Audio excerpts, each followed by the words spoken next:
investigative update on not only crime, but investigations, and also a significant takedown from our criminal networks work group. I'll start with a crime update. As of today, April 8th, 2022, murders, homicides are down 9%, 9.62%, and shootings in the city year to date are down 16%. Go over that again. As of April 8th, 2022, homicides are down 9.62% and shootings are down 16%. I want to go over a significant takedown that our criminal networks work group in our Bureau of Counterterrorism conducted in the 11th District. There is a takedown of a significant gang that drives violence and sells narcotics, charged with criminal conspiracy to sell narcotics.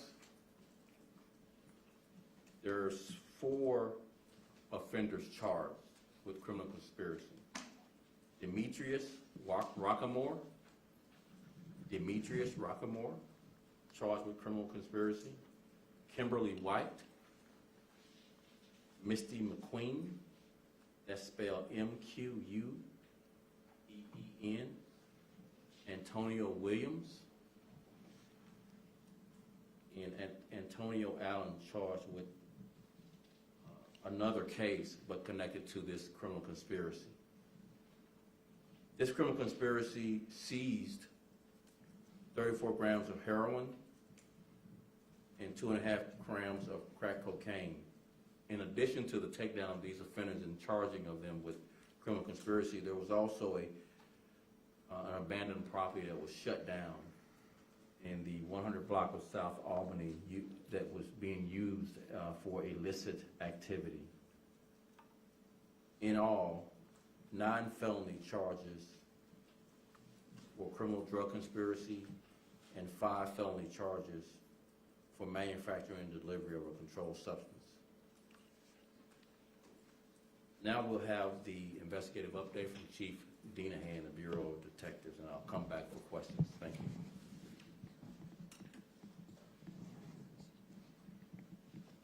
Thanks, Superintendent. We're just going to go over a couple of investigations that recently occurred.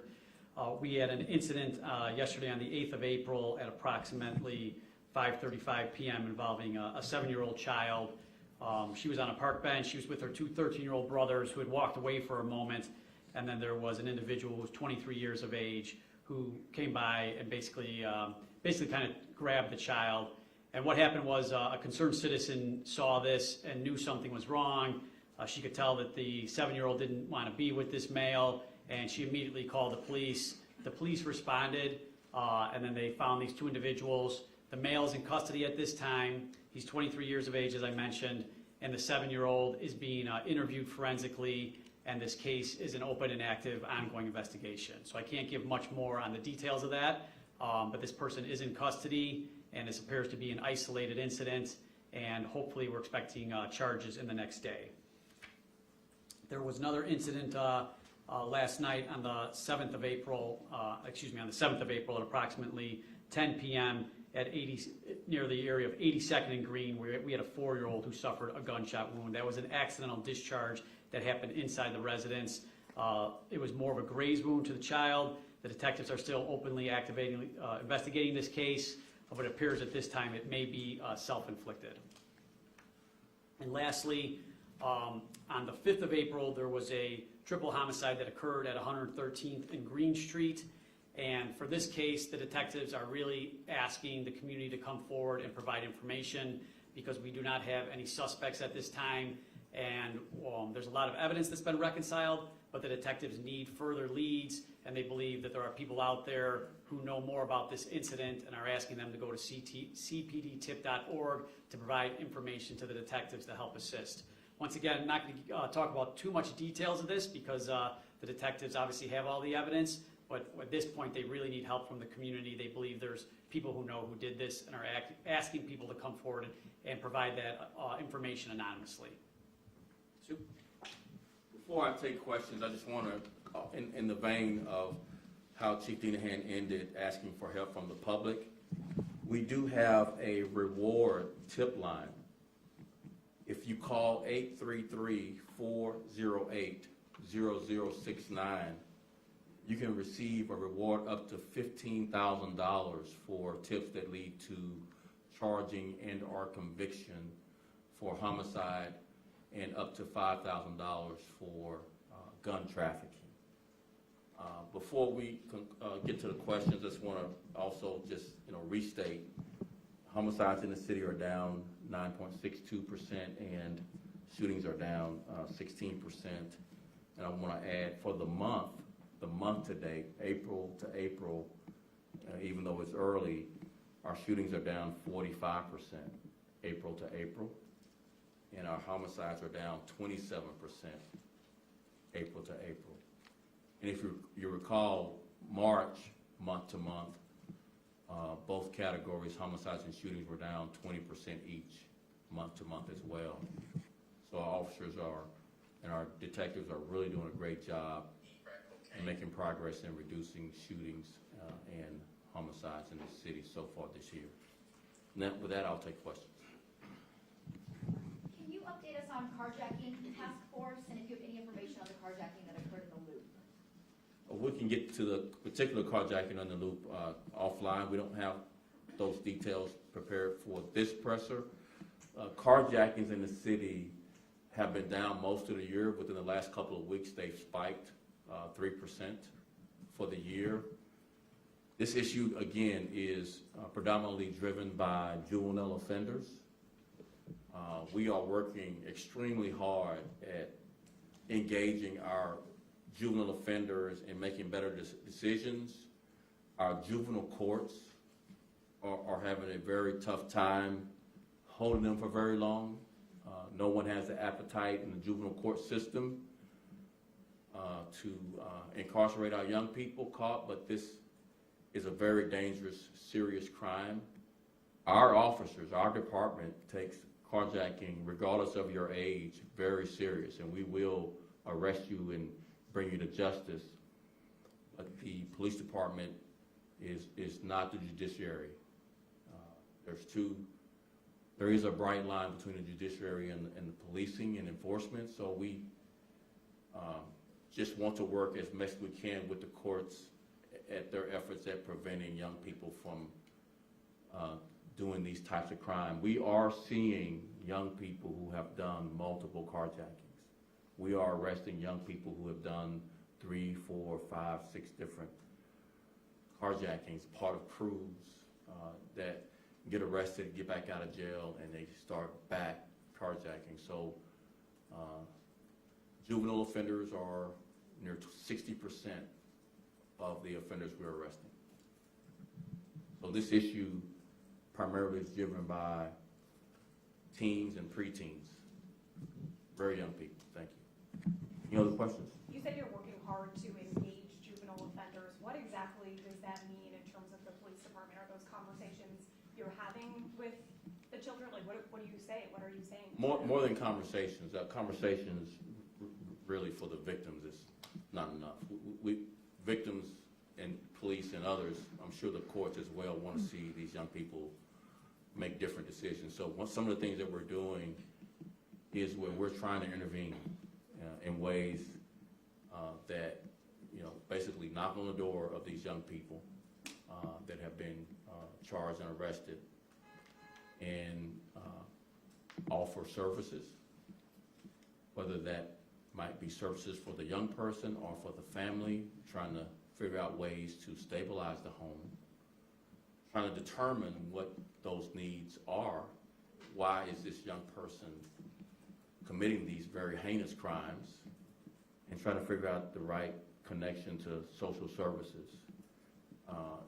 I would just like to mention why this is an approach that we're taking. We had an 11-year-old, if you recall, you covered it, the 11-year-old that was a prolific carjacker, in and out of jail, 11 years old. We found that this 11-year-old was out of school for 2 years, since that person was 9.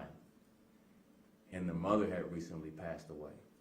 and their father, the 11-year-old's father, was gravely ill. So we connected that young person to CPS, and CPS connected that young person to their program called Choose to Change. Choose to Change. And since the connection and services were made, this young person hasn't missed a day of school and recently made the honor roll. More importantly, hadn't committed any of the carjacking. And so that encourages all of us, and hopefully all of you, to get involved with a young person's life that might be going through some things at home or at school and need an adult to intervene to change the behavior. So when you ask what are we doing, we're doing everything we can to intervene in the lives of young people. Now, that's not to say that you're not going to be held accountable with an arrest, and we're going to pursue charges for you if you are young or old committing carjackings. But for young people like this 11-year-old, there likely are things in addition to the enforcement aspect that can also keep us all safer and reduce our young people committing carjackings. Yes? When you say no one has the appetite to incarcerate juveniles, who are you talking about there, the judges and? Judiciary, prosecutors, police, just, any adult that has a heart to giving a young person a second, third, fourth, fifth chance. I mean, we're all young. You were young once. You made mistakes. You got second chance, right, when you made mistakes? So but not without enforcement or accountability or consequences. So you can't have one without the other. So don't hear giving young person a pass. You need to hear that our cops are risking their lives arresting these people who are carjacking, regardless of their age. But I just wanted you to also hear at the same time that a young person likely needs a lot of support, and that there likely are other factors in a young person's life causing them to make these terrible, awful, very egregious decisions. Are these strategies that you're using also being used more in a preventative way? It sounds like you're having conversations and providing services potentially, or connecting children with services after the fact, but for a lot of the kids who either are never caught or are considering this as something that they're going to do, are there any ways that you're doing this preventatively? Sure. So the criminal justice ecosystem is in 4 parts. It's prevention, enforcement, investigations, and adjudication, basically the courts, prosecution and the courts. So we lean into all aspects of the criminal justice ecosystem, and we partner. So just because the judiciary has prosecution and the courts doesn't mean that police can't be involved in pursuing prevention with people who have been arrested and charged, as well as part of our ongoing effort, strategic plan, whole of government approach in this city. Prevention is a heavy aspect, not just because you are involved in the criminal justice system in some way by being arrested or charged, but it's the safest way, the smartest way to reduce crime. It's preventing it from happening in the first place, is how we view prevention, not just for offenders, whether they're young or old, that's been charged and arrested, but for all persons in the community. Prevention is a significant aspect of what we're doing. Any other questions? Yes, do you have any update about the double homicide on Belmont Gray? Double homicide? Yes, new information about Belmont Gray. We can get with you after this presser. The Chief Dinahan will be available to you on that particular case. Thank you. I just have a couple of quick questions about the kidnapping. Yeah. Do you know how long the girl was with the man? And it sounds like because of the balcony detail, he was able to bring her back to, was it his apartment? So, like I said, we're not going to talk too much about the exact details, and I don't have the exact minutes involved, but due to the fact that the citizen called right away, it was not for like an extended period of time. And really the message is, thank God this citizen saw that, she knew something was wrong, and she called the police right away, and she actually followed the individual, and it helped the police then apprehend the individual before something maybe, more tragic happened. So it was not an extended period of time, but long enough where, the child, like I said, we're doing a forensic interview to determine if she was a victim of anything. There's not any other questions? Thank you all. Oh, yes, one more. Sorry, one more. Were you tracking the legislation in Springfield over the retail theft?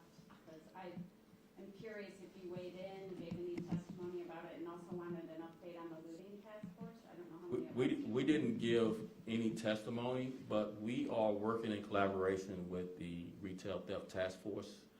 We have our internal task force, but we work in collaboration with the Attorney General's task force. We've worked together on cases. We brought cases to conclusion. The collaboration is going to be how we solve this. This is a regional, if not national, problem across this country. Any idea on how the legislation they're talking about will help you?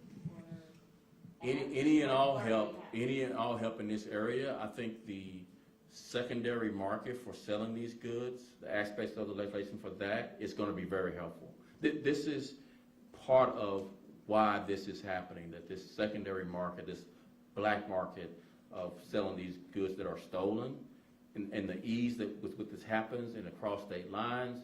So legislation that can show up our ability to charge people when they do activate selling the products on the black market is going to be an extremely useful tool.